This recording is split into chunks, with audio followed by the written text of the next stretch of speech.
Bien, si c'est OK pour tout le monde, si tu es prête, Anaïs, nous démarrons. Bienvenue, comme je dis, à cette session. Je crois que c'est la première de cette année sur les dialogues au coin de feu. Je suis Wana Junku et j'ai le grand plaisir d'être votre hôte aujourd'hui. Je suis coach d'organisation, je soutiens la communauté agile et cette initiative des dialogues au coin du feu, elle était née l'année dernière pour célébrer les 20 ans du manifeste agile. Donc, ce sont des dialogues sur le leadership agile, mais en même temps, une de mes passions, c'est comment on amène des pratiques collaboratives de l'agilité dans le monde de l'école euh, pour, euh, pour faire épanouir les générations jeunes. Et aujourd'hui, j'ai le grand plaisir d'accueillir Anaïs Louis Chabagnier, que j'ai croisé dans des programmes de transformation et qui aujourd'hui nous a accepté de venir nous parler de ce sujet qui me tient à cœur et j'espère vous tient aussi à cœur, qui est l'intelligence collective dans les écoles. Et Anaïs va nous délivrer aussi son expérience de parent euh, d'une de sa fille qui est élève dans une école différente qui applique les pratiques d'intelligence collective. Anaïs, je te laisse te présenter et Ça marche. on Merci Oana commence. et merci, merci à vous tous d'être réunis. N'hésitez pas à m'interrompre évidemment si vous avez une question qui vous brûle les lèvres. Donc, effectivement, moi je suis anthropologue de formation. J'ai effectué la première partie de mes études aux États-Unis avec une spécialisation sur l'anthropologie appliquée.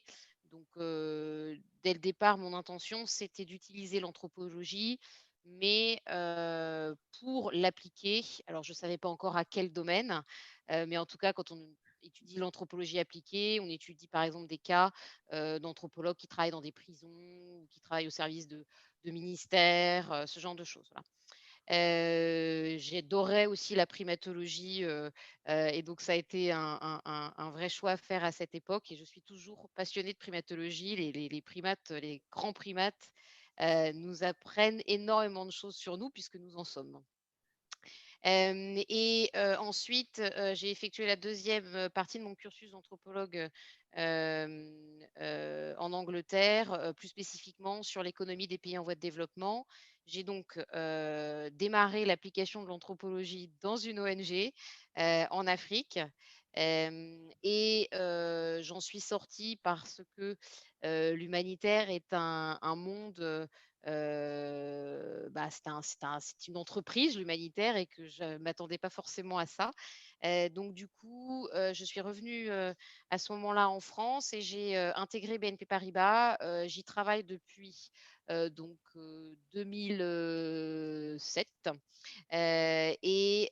sur, d'abord des thématiques liées à la diversité, et la non-discrimination, puis le recrutement et j'ai basculé sur l'expérience client, depuis 2011, et j'ai rencontré Oana en 2017 donc voilà, les projets d'expérience client, ça a été à la fois, l'advocacy.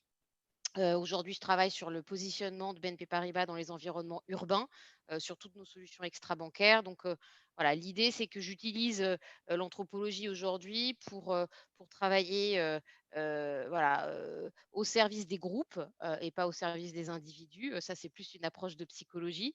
Voilà, c'est très, très gratifiant. Merci, merci beaucoup Anaïs.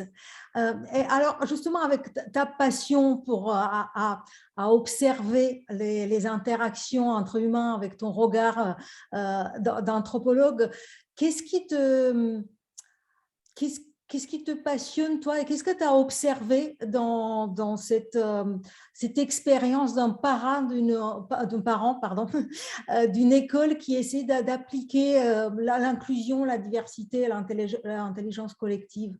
Ouais. Si tu veux Alors, nous partager cette expérience. déjà, je vais peut-être, effectivement démarrer par pourquoi, Mm. j'ai choisi, l'école, de Rose, donc Mm. c'est le prénom de mon aînée.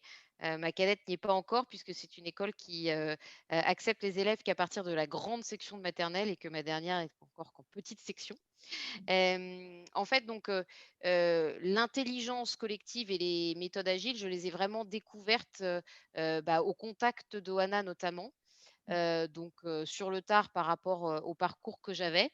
Et j'ai, de manière assez naturelle, cherché, une école, qui, permettait, aux enfants, de, réellement s'exprimer. J'ai eu la chance donc de tomber sur cette école qui s'appelle La Source. Donc c'est une école nouvelle. Elle a été créée, après la Seconde Guerre mondiale, par quelqu'un qui avait à cœur, que, les nouvelles générations ne répètent pas les erreurs du passé. Et donc en fait, toute la philosophie de l'école, elle est basée sur, l'autonomie, heu, le collectif et la collaboration, entre les enfants, le corps enseignant, l'école et les parents. C'est-à-dire qu'on ne rentre pas dans cette école si en tant que parent, on n'a pas envie de s'impliquer. Et c'est vraiment, voilà, quelque chose que le directeur, met en avant, lors des entretiens. Et dès qu'on y rentre, donc on est, conviés, tous les parents, tous les nouveaux parents, sont conviés en début d'année. Et le directeur insiste sur la nécessaire implication des parents dans l'éducation de leurs enfants à l'école. C'est-à-dire que pour lui, si les parents ne sont pas impliqués aussi à l'école, l'éducation des enfants n'est pas complète. Mm. Donc après, heu, chaque partie de ce triangle, voilà, heu, met en œuvre, cette notion du collectif, s'attache, à ce que le collectif fonctionne, au mieux. Donc, pour vous donner quelques exemples, donc comment le collectif de parents fonctionne?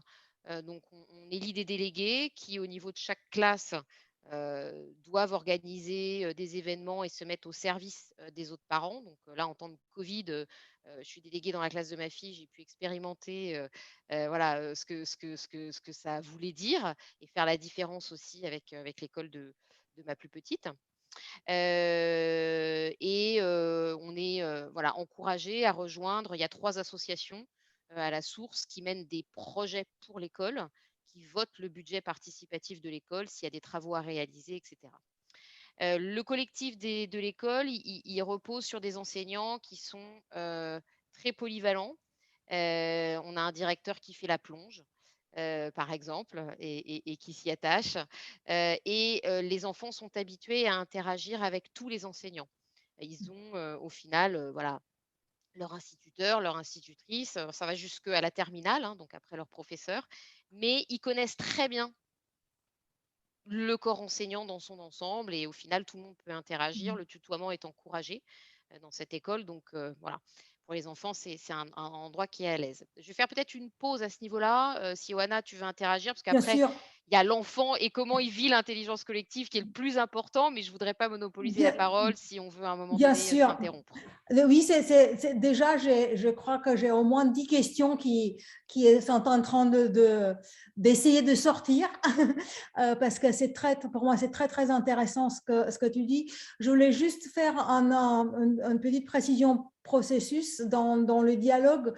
On va dialoguer, nous, pendant encore une vingtaine de minutes et ensuite, j'ouvre une vingtaine de minutes de questions-réponses pour ceux qui nous ont rejoints ce soir. Donc, parmi les questions, j'entends dans ce que tu dis, c'est l'intelligence collective se joue dans la collaboration de ce trois parties prenantes qui sont les professeurs, le corps professoral, les parents et les enfants. Et tu as évoqué le fait que toi, que tu es spécialiste de l'expérience client et j'ai l'impression, enfin on ne parle pas de client, mais en général pour ceux qui connaissent, on dit on met le client au centre. J'ai l'impression dans ce que tu dis, c'est que là, on met, dans cette collaboration, on met vraiment l'enfant au centre comme usager. Est-ce que c'est quelque chose qui est vrai ou ce n'est pas tout à fait ça? Alors, en fait, on est tous au service du triptyque. D'accord. C'est-à-dire que, un parent peut se mettre, au service à un moment donné, d'un instituteur, un enfant, peut se mettre au service d'un autre enfant. Il y a pas vraiment de notion de client. Mhm. Hem, le client, c'est pas l'enfant. Enfin voilà, Mhm. c'est une école qui se vit autour d'un triptyque, en fait. Mhm. Et d'une collaboration, entre les 3 bouts du triangle, mais parfois, dans un bout en tant que tel, il y a aussi une collaboration qui se met en œuvre.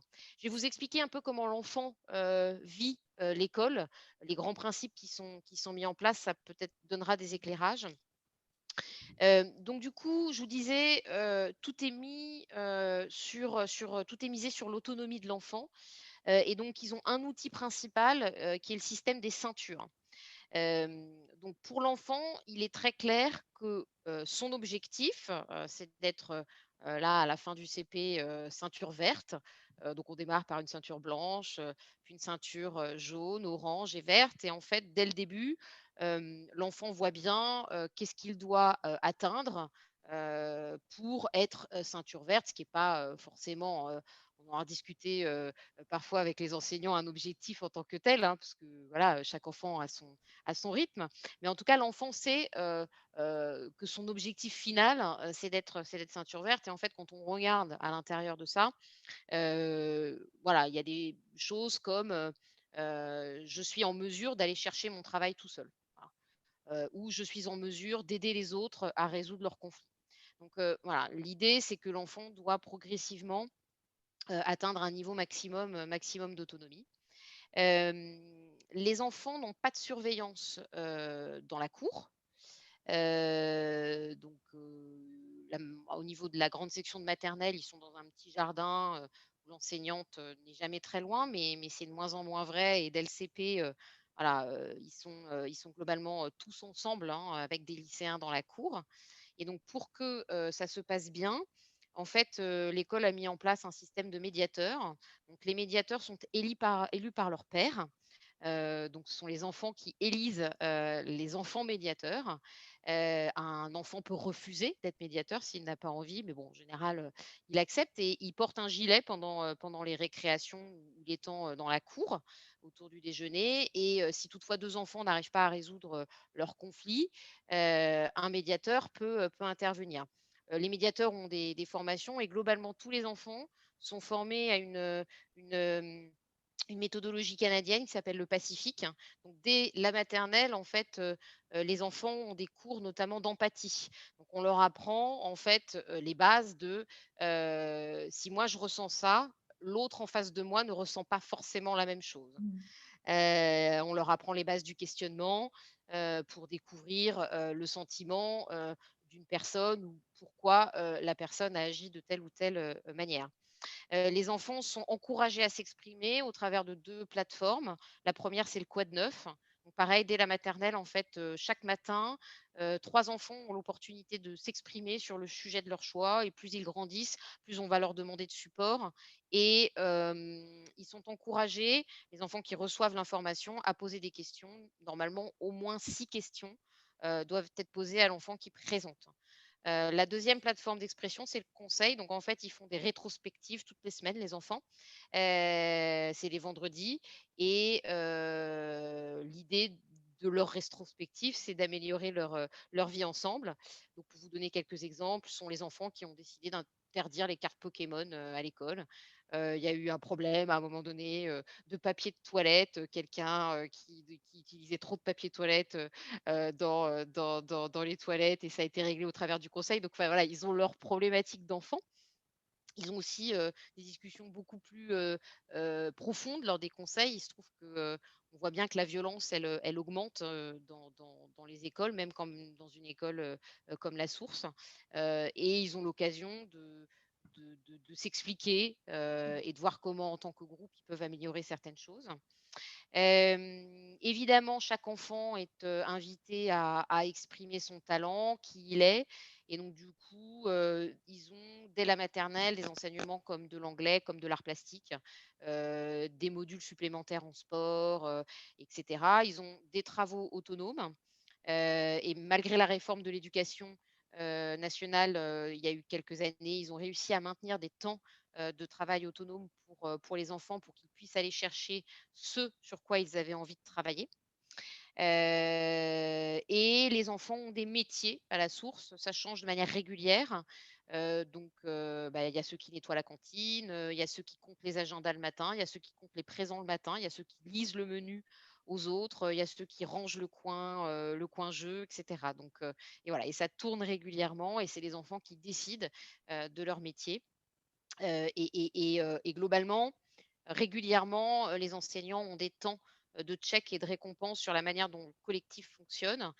Donc pour vous donner un exemple, et je terminerai là, qui est assez amusant, une table, qui est, bien débarrassée, par les élèves, à la fin du repas obtient un jeton vert et donc c'est un challenge qui a lieu, au niveau, de toute l'école, de la maternelle au lycée et au bout de 1 000 jetons, le cuisinier de l'école prépare le repas que choisissent les enfants. Voilà, c'est ça paraît anecdotique, mais parfois je me dis: «Mais pourquoi j'arrive pas à le faire à la maison?» Je devrais essayer et voilà, eux arrivent à mettre en pratique ce type de système et ça fonctionne très bien. Merci beaucoup Anaïs, c'est tellement clair, fluide et ça me fait rêver. Ce, que, ce qui me fait beaucoup écho, c'est la façon dont je ressens qu'on développe, on essaie de développer de la maternelle dans les enfants des qualités de leader d'aujourd'hui. On parle de leadership participatif, de leadership au service de leadership empathique. Donc, j'ai l'impression qu'il y a vraiment une vraie volonté, intention de développer ça. Il y a des inspirations de l'agilité, quoique les rétrospectives, l'amélioration continue n'est pas vraiment que du ressort de l'agilité. Et du coup, je voulais savoir, je ne sais pas si tu connais, quelles sont les sources d'inspiration de cette école qui n'est pas parmi les écoles différentes qu'on peut connaître comme Montessori, Steiner. Mmh. Mm. Alors, la source d'inspiration de cette école, c'est le fondateur. Mm. Voilà, et dans cette école, il y a toujours son jardin, Mm. les enfants ont accès à un potager, il y a quelques années, c'était les 6e, ils ont voulu avoir des poules, donc ils ont des poules et Mm. elles mangent les déchets de la cantine d'ailleurs, enfin voilà et on sent encore la présence, de ce fondateur qui guide. Mm. Heu la méthodologie de l'école, encore une fois, qui est basée sur le triptyque et l'autonomie de l'enfant. Donc moi, en tant que parent délégué, je participe régulièrement à des réunions d'échange, et la dernière a porté sur, comment aujourd'hui on arrive encore à maintenir l'autonomie de l'enfant alors que le Covid, potentiellement, a rebattu les cartes puisqu'on a eu les enfants beaucoup à la maison et qu'ils ont perdu en autonomie.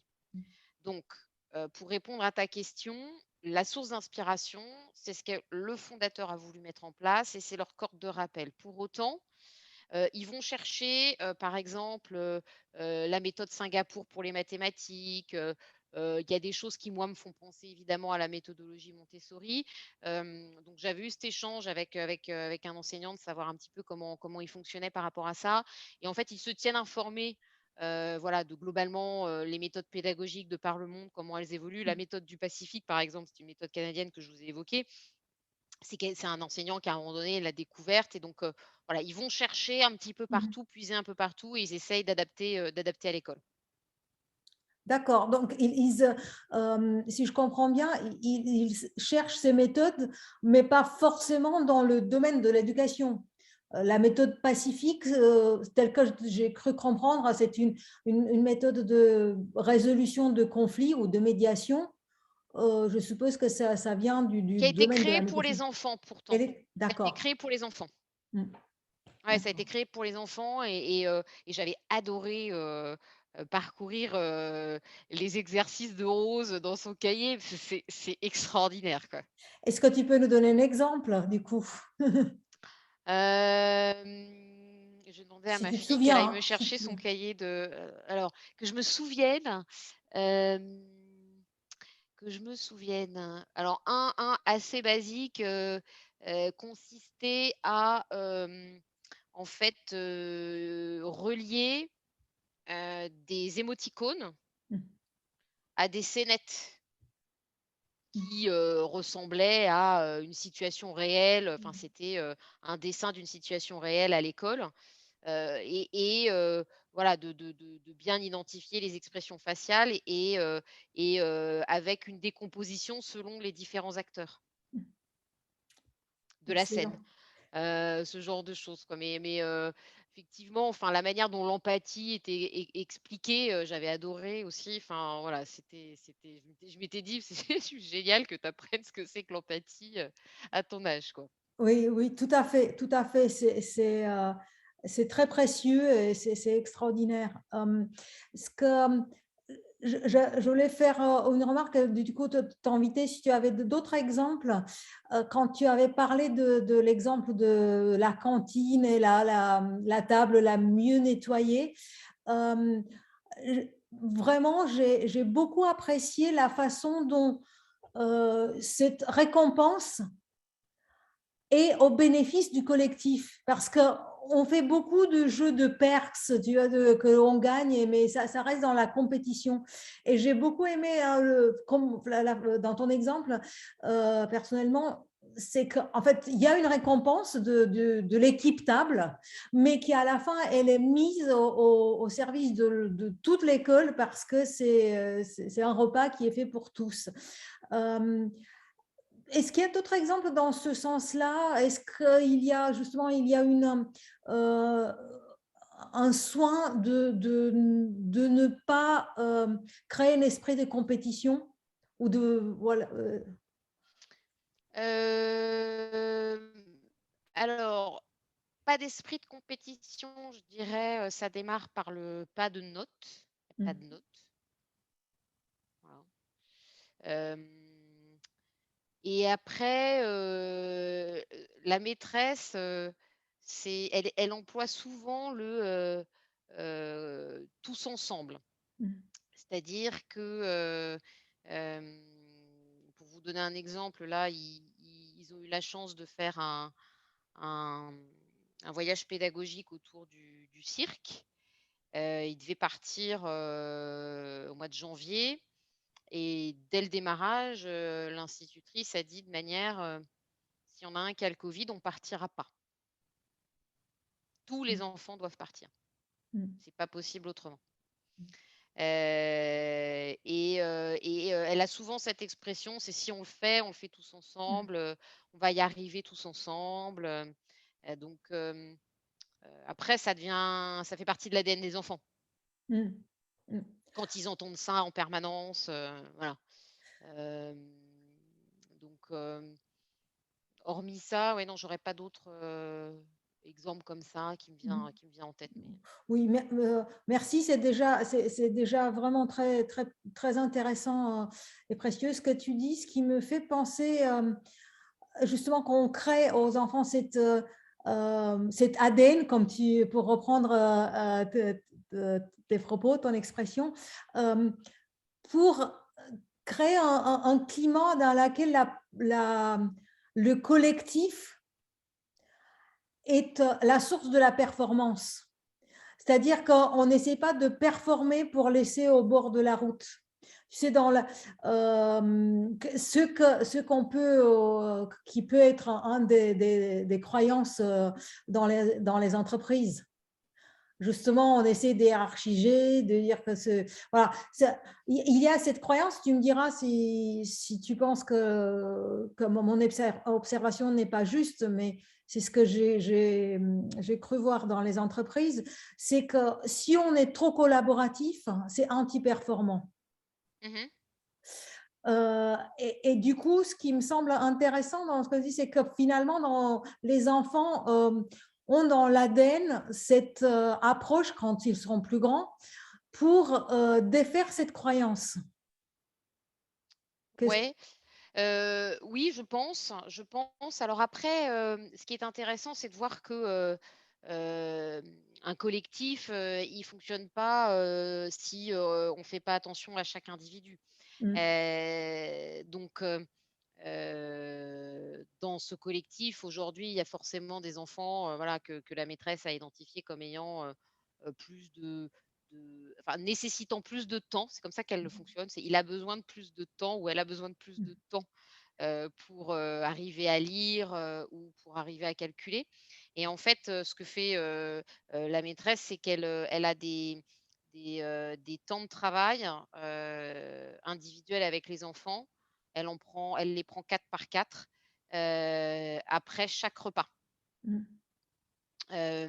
Et donc du coup, ça doit servir globalement à amener tout le monde au niveau attendu. Je ne sais pas comment elle fait, mais heu, quand j'étais au conseil de classe, où on a débriefé de chaque enfant, elle a souvent dit que, ceux qui, pour le coup, avaient déjà atteint, des niveaux de lecture ou de calcul attendus, aidaient les autres. Naturellement, les enfants s'entraident, en fait. Et parfois même, elle dit: «J'essaye de, qu'il se consacre au travail qu'il doit réaliser plutôt que d'aider le copain». mm, Donc il y a cette notion d'individu dans le collectif, et en tout cas, de la manière dont c'est emmené, mais je pense encore une fois que c'est lié au fait qu'il y a pas de notes, les enfants enfin, n'ont pas du tout, cette notion de: «Je suis en avance, je suis en retard, je suis meilleur que l'autre» et lui n'a pas de place dans ce collectif.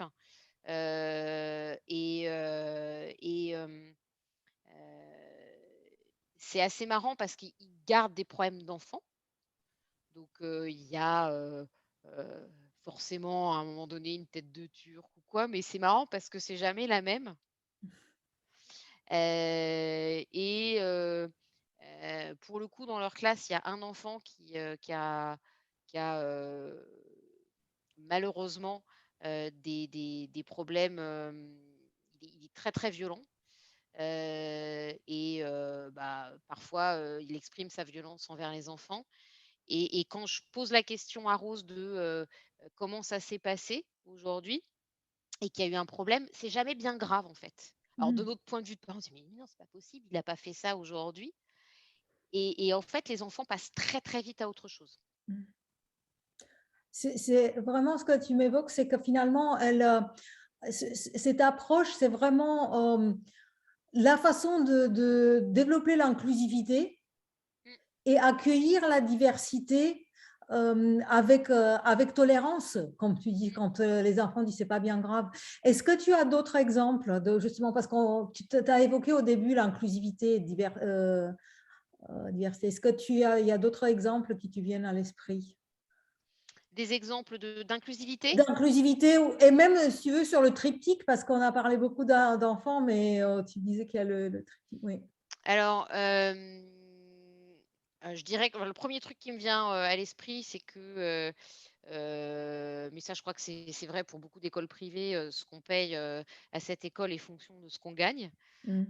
Donc quelque part ça participe à élargir, le rayonnement de l'école. Hem, Après, heu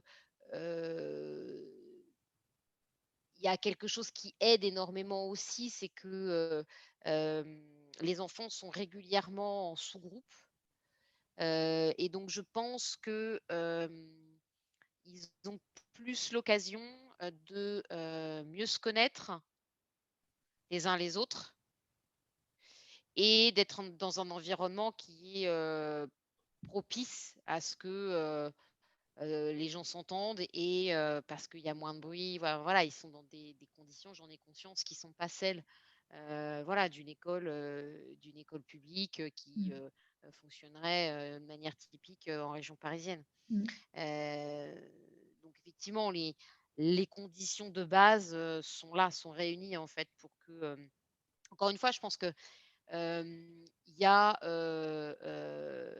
les grands principes et puis il y a les moyens.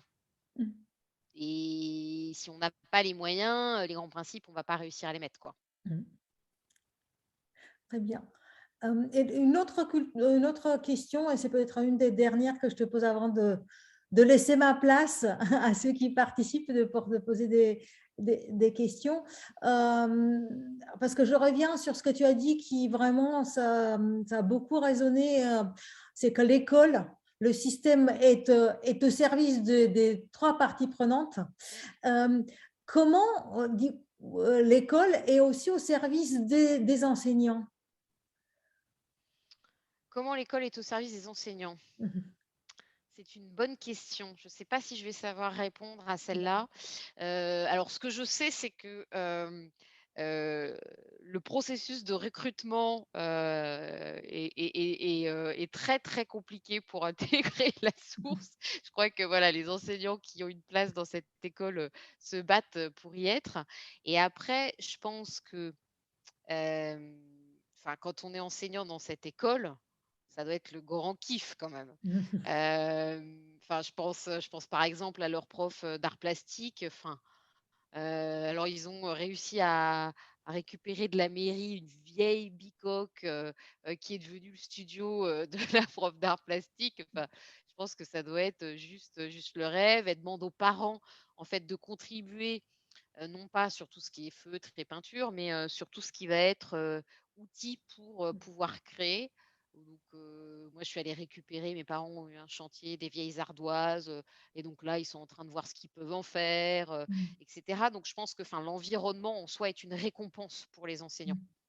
Ah, ok, donc l'environnement. Et juste, j'ai vraiment deux questions auxquelles je tiens beaucoup. Comment vous collaborez, vous, différemment entre enseignants et parents dans cette école?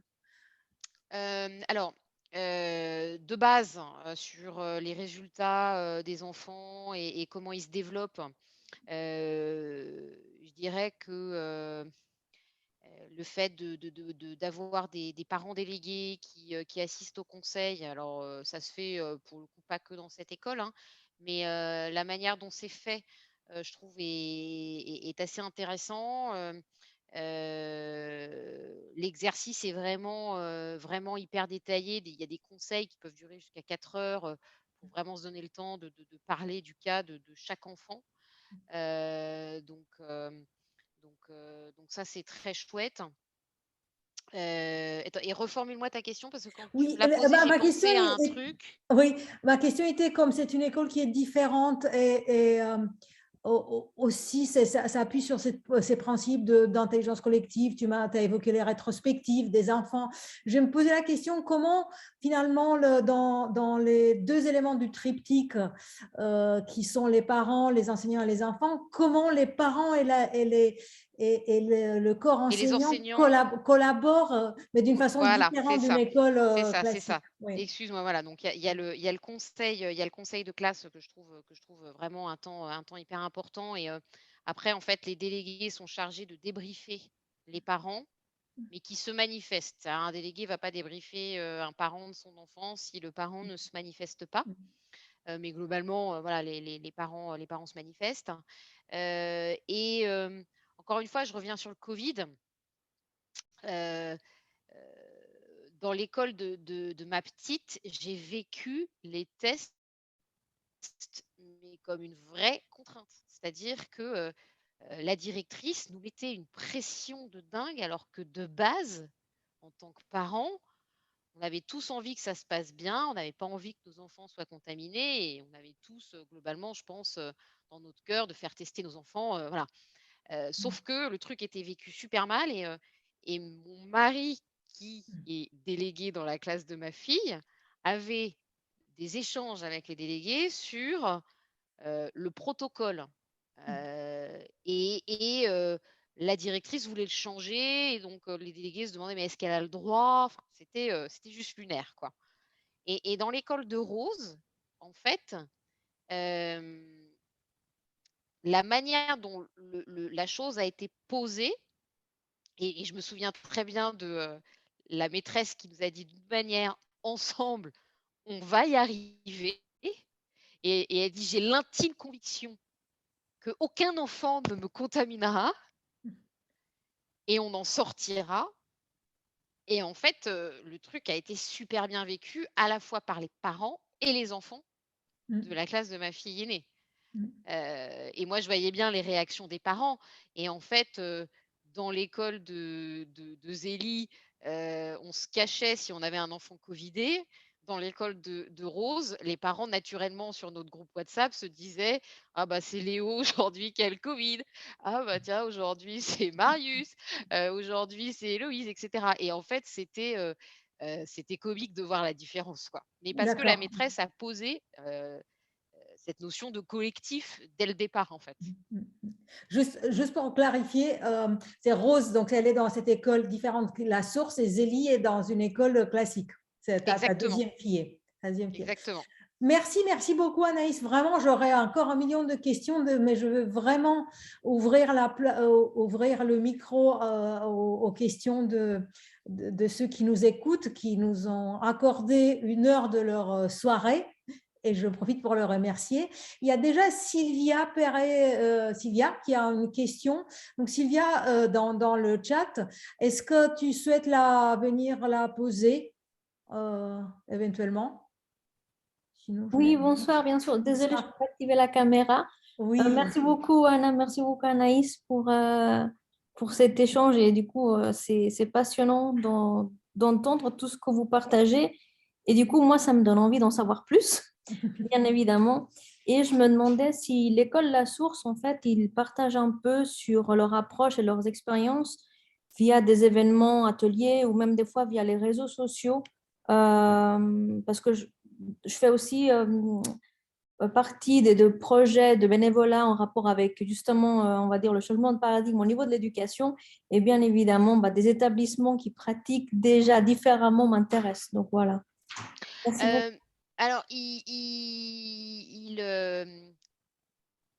ont un site qui est plutôt bien fait. Ils ont, des pages sur les réseaux sociaux, mais qui sont pas forcément animées. Hem, Ils font pas d'événements, ouverts vers l'externe, en tout cas pas à ma connaissance, mais parce que j'y suis rentrée en temps de covid.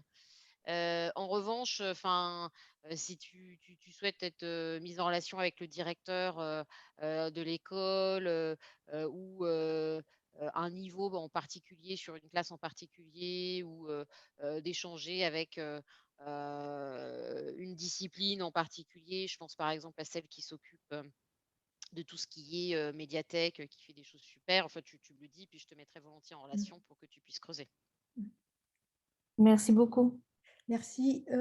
Merci Anaïs, merci Sylvia. Est-ce que c'est bon pour toi ou tu as une autre... Tu veux rebondir sur la réponse d'Anaïs? Non, non, ça ira, parce qu'en fait, j'ai justement été regarder rapidement sur le site internet et c'est vrai que je corrobore à ce qu'elle disait. Il n'y a pas énormément d'informations par Non, rapport à la méthodologie, non, d'où non. d'où ma question. Mais je pense que je rentrerai en contact avec Anaïs directement Mmh. et puis je suivrai comme ça. Merci beaucoup, Anna. Merci Sylvia. Ça me fait rebondir avec une suggestion, question rapidement. Est-ce qu'il serait ouvert justement à communiquer plus à l'extérieur? Je crois que oui, mais ils le font pas par manque de temps, je pense. D'accord, ok. C'est juste ça. Ouais, je pense que c'est plus ça et de base, je crois que c'est pas dans l'ADN d'un prof ou d'une instite, de le faire. Ouais, Ils sont moins dans le marketing, mais je ouais. pense que voilà, ils sont Mmh. volontiers à répondre à des questions, et à expliquer ce qu'ils font. Ouais. Oui, c'est vrai que mais là, du coup, c'est pas vraiment de marketing, mais c'est vrai que ça, c'est encore du temps à donner. Ouais. Mais je trouve ça généreux de faire connaître ce qu'ils font et que ça peut se faire. Je donne juste un exemple. Je vais participer le 1er avril au congrès Vision Collective, qui est un congrès d'intelligence collective. Euh, et je me disais, voilà un endroit, un espace où quelqu'un de l'école pourrait venir pour dire comment ils appliquent l'intelligence collective. Ouais, bah, quand on a commencé à parler du meet-up, je me souviens, on était encore, dans la période, où on était tous caramélisés avec le covid là, du mois de Oui. janvier qui a été affreux, et donc le directeur, il était mais enfin, je pense qu'il savait plus où il habitait, quoi. Oui. Mais maintenant que c'est quand même, un peu plus calme, je pense que voilà, je peux plus facilement l'approcher, Ok, super. Il y a Christophe aussi qui a une question. Christophe, si tu veux bien la poser, Oui, Oui. voilà. Ce type de fonctionnement, ça crée évidemment des habitudes d'autonomie, comme tu le disais, qui sont différentes des écoles classiques. Et je veux savoir s'il existait, s'il y avait un peu un retour d'expérience. Je ne sais pas jusqu'à quel niveau d'enseignement va l'école de la source, mais à un moment donné, à minima, on arrive dans le supérieur ou des choses comme ça. Et donc, il y a une espèce de transition qui s'opère. Il y a des compétences différentes, intéressantes qui ont été acquises, mais il y a aussi des contraintes différentes dans ces cycles d'enseignement auxquels les élèves n'ont pas forcément l'habitude d'être confrontés. Euh, Est-ce qu'il y a des retours d'expérience sur ce qui se passe en bien puis en moins bien? donc ils vont jusqu'à la terminale. Donc, les enfants ont le choix, en fait, d'aller jusqu'à la terminale et de découvrir un autre mode d'enseignement, qu'à partir de l'université. Voilà, et globalement, ce que nous a dit le directeur, quand on y est rentré, parce que c'était une préoccupation qu'avait mon mari vraiment, il nous a dit que voilà, il y avait des enfants, pour qui ça ne convenait pas. Le trop d'autonomie leur faisait peur, en fait. Il y a des enfants qui ont, besoin d'un mode d'enseignement plus coercitif. Donc il y a des enfants qui sortent de la source et qui, je pense, vont du coup se réadapter, assez facilement à un mode d'éducation plus classique. Après dans le positif, ce qu'on peut dire, c'est que les enfants qui vont jusqu'à la terminale et qui derrière, font leurs études et intègrent le milieu professionnel, en général, les retours qu'on a eus, c'est que le choix, d'études et de carrière se fait plus facilement, moins dans le doute, dans l'anxiété, et cetera et en fait, il y a énormément d'anciens élèves qui restent très, très impliqués, et d'anciens parents qui restent très, très impliqués dans cette école. Dans les 3 associations que je mentionnais qui font fonctionner la source, en fait, il y a, une des associations qui est ouverte aux anciens parents. Et il y a beaucoup d'anciens parents qui restent très impliqués dans la source et donc beaucoup aussi d'anciens élèves qui restent très impliqués dans la source. C'est une expérience qui marque très positivement, en fait, les enfants. D'accord, merci. C'est bon pour toi, Christophe? Du Oui, coup ouais. Super. Euh, merci. Il y a aussi Coralie qui a une question qui est dans le même sens que celle de Christophe, mais complémentaire. Coralie, si tu veux aussi la poser, si c'est OK pour toi. Ouais, c'est OK. Merci beaucoup pour ce témoignage, Anaïs, et cette découverte. Moi, j'ai une question sur les évaluations. En fait, je suis aussi enseignante, moi, dans le supérieur, et je m'interroge beaucoup sur la notion d'évaluation apprenante. Et donc, j'étais très intéressée par ce que vous avez dit sur les petites classes, et je vois bien comment ça peut fonctionner en maternelle et en primaire. Mais je me dis quand même, les collégiens, les lycéens, ils ont j'imagine le brevet qui doivent passer en parallèle, le bac. Donc, comment est-ce que les compétences qui sont quand même un peu écrites, ou je me trompe, par l'éducation nationale, comment est-ce qu'un élève, un lycéen ou un collégien à la source peut savoir où il en est par rapport aux attentes, et puis surtout, comment on valorise ces apprentissages, quels qu'ils soient en fait, que ce soit des Mmh. compétences ou des connaissances. Ouais. Alors en fait, donc dès le CP, on a les équivalences. Donc nous à chaque fin de trimestre, en fait, on a le fichier d'équivalence avec l'éducation nationale qui nous est remis. Donc en fait, les enfants passent les évaluations de l'éducation nationale. En revanche, tout au long de l'année, ils n'ont pas les notes. Voilà, donc ils ont trouvé un espèce de mix, et c'est une école qui est en contrat avec l'éducation nationale, voilà, ils sont sous contrat, ils ont quand même ce lien avec évidemment le brevet, le bac, et les évaluations au cours de l'année. Merci Anaïs. Coralie, c'est bon pour toi ou tu as d'autres C'est bon. questions? C'est Oui, bon? oui, Ouais, merci. donc nous, ça se présente sous forme, au CP, c'est sous forme de diagramme araignée, en fait, qu'on a l'équivalence avec l'éducation nationale sur les différents items. Ok, par compétence, merci. Exactement. Merci. Merci, super Coralie. Il y a Christophe aussi, je vois que tu as une supposition, enfin je te remets le micro pour que justement, enfin je te remets le pin, quand tu vas avec Non, oui. Anaïs. Oui. Oui, j'ai essayé un petit peu de voir effectivement, de recaler cette notion d'évaluation à la lumière de ce que disait Coralie, de ce que tu disais Anaïs. Donc effectivement, c'est une espèce de synchronisation en fin de cycle, donc ce qu'on appelle l'évaluation normative, qui Oui. permet de se caler par rapport aux normes de l'éducation nationale. Par contre, sur le reste de l'année, des choses qui permettent de graduer la progression de l'élève, il n'y en a pas vraiment de ce que tu dis. Donc ce qu'on appelle l'évaluation formative, il n'y en a pas en fait. Exactement. Voilà, c'est tout. Et ma fille sait très bien me dire, ça j'y arrive pas.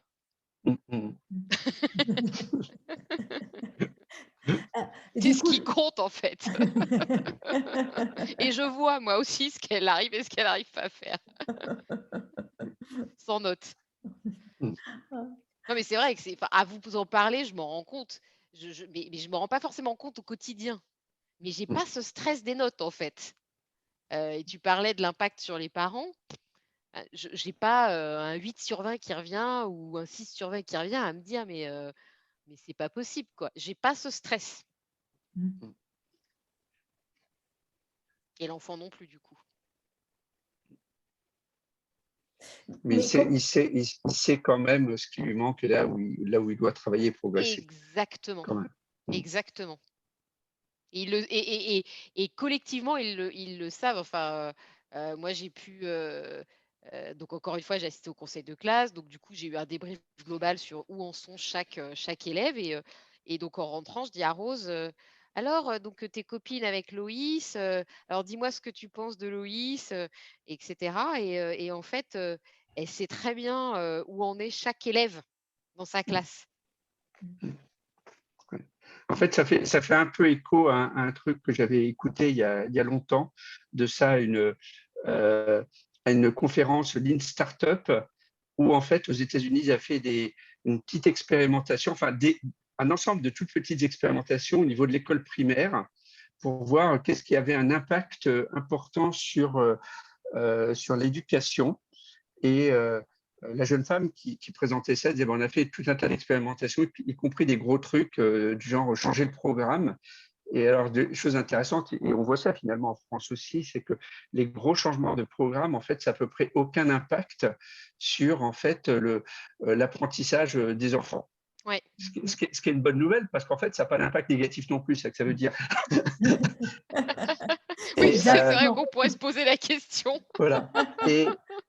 Et en fait, ce qu'elle disait, c'est que l'expérimentation qu'ils avaient faite qui avait le plus d'impact, mais de très très loin, ça avait été de permettre aux enfants de travailler en petits groupes. C'est-à-dire qu'ils avaient fait des endroits avec des petites tables et des chaises, et ils avaient des temps, ils faisaient comme ils voulaient. C'est-à-dire que ce n'était pas guidé, simplement ils avaient aménagé les temps pour qu'ils puissent travailler en groupe. Et c'est ça qui avait le plus d'impact, en fait. C'est Donc, ça ça, c'est rejoint un ça. petit peu Et ça, ils appellent ça ça. les brevets à la source. Et en fait, les enfants donc savent que ils doivent à la fin compléter tous les brevets. Par contre, ils les font dans l'ordre qu'ils veulent, à leur rythme. Voilà, ils ont un rappel régulier sur leur progression et ça se fait en tout petit groupe.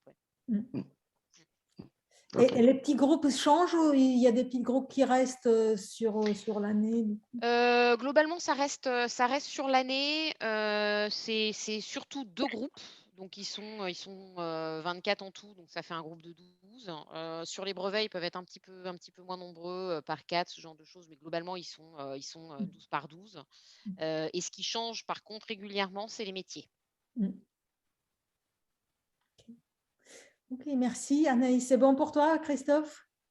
Ok, super. Il nous reste 5 minutes. Si vous avez d'autres questions pour Anaïs ou des remarques, des questionnements.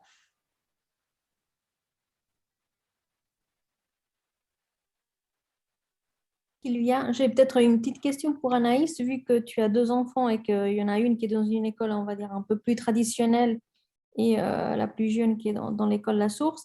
Est-ce que tu as l'impression que tu côtoies du coup des enseignants avec un mindset très différent et peut-être une remise en question aussi différente? Parce que quand on est prêt à laisser cette autonomie-là, ça remet aussi en question comment on enseigne. Ouais. Alors, petite précision, c'est l'inverse, mais c'est pas grave, c'est la grande qui est à la source et la petite qui va suivre, parce que je tiens vraiment à ce que la deuxième y aille aussi. Je dirais que c'est pas frappant. Les enseignants ne me sont, enfin, quand on les côtoie au quotidien, ça reste des enseignants avec la distance que parfois ils mettent, voilà, parce que ce qui se passe à l'école, passe à l'école, que l'école a aussi son mode de gestion dans lequel les parents, à un moment donné, ne doivent pas interférer. Enfin, il y a des moments où on ne doit pas interférer. Hem, Par contre, donc je dis quand je participe aux réunions, d'échange, donc c'est les délégués et le corps enseignant. Enfin, je trouve que c'est quand même, un truc, assez dingue pour des enseignants de se remettre collectivement en question. J'imagine mal, une école publique, classique le faire, et derrière chercher, des façons, de mettre en œuvre concrètement ce qu'on s'est dit. Donc là, par exemple, je sais qu'ils sont partis sur une idée de fascicule suite à la dernière réunion. Hem, Ils sont impliqués, par exemple, enfin voilà, il y en a une qui emmène, sa classe, une fois tous les 15 jours dans la forêt pour la nettoyer, ce genre de choses. Donc, bah, ce type de pratique, on voit que quand même, c'est globalement derrière, c'est des humains qui sont assez chouettes. Hem et on voit que c'est des gens qui savent s'entraider, et qui travaillent très bien ensemble. Voilà, on sent que derrière, il y a une véritable équipe. Je mentionnais le voyage autour du cirque là, que ma fille a fait. Donc ils sont partis à 5 enseignants. Le directeur est venu à la fin. C'était en Bourgogne. Enfin, je pense qu'il avait 1 milliard de trucs à faire et il est venu à la fin du voyage pour tout récupérer, pour faire la voiture balai, pour ramener ce que les enfants avaient oublié, etc. Et quand je les ai vus ensemble, parce qu'il fallait que nous, on aille chercher nos enfants, enfin, c'était assez surprenant que c'est une équipe, voilà, qui est animée par le même souhait et qui fonctionne très bien. Merci. Merci. C'est bon pour toi, Sylvia? Oui. Ah, merci pour avoir mis un peu de lumière, Anaïs. Justement, je vais te dire qu'on te voit de moins en moins. Il y Ouais, a parce que aussi- du coup, j'ai pas allumé la lumière. Attendez, Oui. Oui. Il y a aussi, pendant qu'Anaïs allume la lumière, donc Fabien a une question, et c'est vrai qu'il reste 1 minute, donc il y a encore deux remarques, donc si vous pouvez rester encore quelques minutes, bien sûr, on reste encore un peu, quand vous pouvez. Donc, Fabien, qui te demande, Fabien, si tu veux poser la question. Oui, c'était juste de savoir comment se former les petits groupes, puisqu'il semble qu'ensuite ils restent un peu identiques au cours de l'année. Est-ce qu'il y avait un protocole particulier ou est-ce qu'ils se découvrent alors qu'ils ne se connaissent pas et ils se choisissent par le hasard ou par des activités? Voilà, je me posais cette question. Alors, en fait, le juge de paix, c'est la maternelle. Donc, en fait, les groupes sont assez flexibles au niveau de la maternelle et il y a 2 enseignantes au niveau de la maternelle. Elles font les groupes pour qu'ils fonctionnent au mieux. Donc, elles opèrent des changements. En CP, il y a la moitié du volume de CP qui vient des maternelles et la moitié du volume des CP qui arrive de l'extérieur. Et après, c'est stable. Globalement, il y a très, très peu d'admissions. De par l'historique, les groupes voilà, sont préformés. Et au fil de l'année, si les enseignants voient qu'il y a un élément qu'il faut changer de groupe, ils le font. Mais ce n'est pas des enfants qui choisissent. D'accord, merci. Merci, Fabien. Mais c'est des vraies questions pour former les groupes, hein. Je sais que les enseignants se creusent les méninges pour que les groupes soient le plus. C'est pas l'homogénéité qui compte, c'est que le groupe fonctionne en fonction effectivement du caractère des enfants, qu'il n'y ait pas de conflit, ce genre de choses, quoi. Et du coup, j'ai envie de poser vraiment rapidement une question qui est complémentaire. Est-ce que ça peut arriver de changer le groupe parce que à l'épreuve du quotidien, il y a des groupes qui ne fonctionnent pas? Ouais, nous on a eu l'année de maternelle a été assez difficile parce que il y avait beaucoup de conflits entre les enfants. Et donc les institutrices ont vraiment travaillé autour de la constitution des groupes et elles ont vraiment séparé certains enfants dans les 2 CP, parce qu'il y a donc une classe de maternelle, 2 classes de CP, pour que effectivement ça fonctionne le mieux possible. Ouais. Alors, les enfants restent les enfants avec voilà, l'apprentissage des conflits. Alors, on leur donne des outils, mais ils se disputent quand même. C'est déjà extraordinaire qu'on leur donne des outils. Oui, c'est ça. En plus, qu'est-ce que nous avons? Nous avons besoin maintenant des outils de médiation. Fabien, est-ce que c'est bon pour toi? Oui, c'est parfait. Merci beaucoup. Merci. Alors, une dernière chose, j'en suis consciente du temps, mais il y a le retour de Karine. Donc, Karine, est-ce que tu souhaites partager ton expérience, si tu es encore avec nous? Oui, je pense que Karine n'est plus avec nous parce que bon, on a dépassé. Dans la classe de ma l'heure. fille en CM2, dans une copie, Métas utilise une méthode canadienne alignée avec ce que je vous ai expliqué. Il y a des passages sur les ceintures. Pour l'approche super intéressante. Oui, donc du coup, elle semblerait la maîtresse utiliser ce que l'école utilise. Oui, oui. Et par rapport à ça, je me pose la question, tu disais le fondateur, fondateur c'est une école française ou justement d'inspiration française. Très bien. C'est 19h03. Nous sommes arrivés à la fin de ce dialogue que j'espère était riche pour vous. Anaïs, est-ce que tu souhaites ajouter quelque chose, un dernier mot pour merci pour votre écoute. Et puis, si on est tous mobilisés autour de l'éducation de nos enfants, j'espère que quelque part, le monde n'en sera que meilleur et il en a bien besoin. Merci beaucoup Anaïs. Merci à toutes et à tous. Voilà, si quelqu'un veut dire un dernier mot avant qu'on se quitte. Sinon, je vous souhaite à toutes et à tous une bonne soirée, bon appétit et merci d'avoir choisi d'utiliser votre temps en soirée avec nous. Merci à toutes et à tous. Merci. Bonne soirée. Merci Oana. Merci. Merci à toi surtout. Merci Anaïs. Au revoir. Et à Au très revoir. bientôt pour un autre dialogue. Au revoir.